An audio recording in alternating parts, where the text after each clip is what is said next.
Cette étrange aquarelle, rehaussée de peintures datant de la fin du XIXe siècle, est en rupture complète avec toutes les représentations précédentes des tentations du Christ.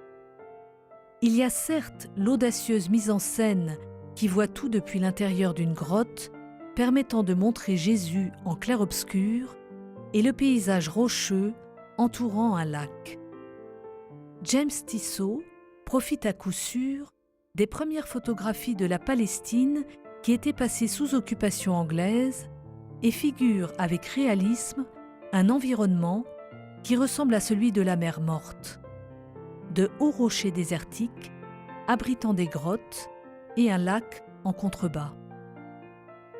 Non, ce qui est nouveau, c'est de représenter le diable tentateur, non pas avec des cornes et une queue fourchue, mais comme un aimable ascète brûlé de soleil, portant une belle barbe, d'ermite justement, et à genoux sur son tapis. À n'en pas douter, Tissot démarque le texte de Matthieu. Après avoir jeûné 40 jours et 40 nuits, Jésus finit par avoir faim.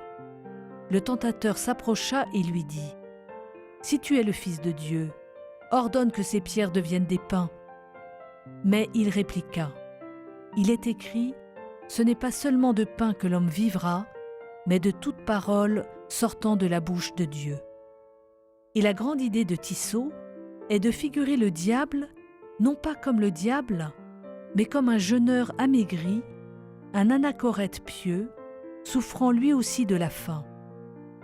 Car le peintre est l'héritier d'un siècle porté par la raison et la science, qui commence à s'intéresser aux 1000 tourments de la psychologie humaine et qui découvre peu à peu que le diable est intérieur.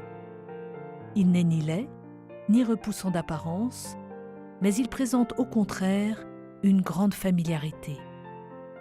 Seuls les yeux, cernés de noir, demeurent inquiétants. Ces miroirs de l'âme trahissent le sombre projet du malin.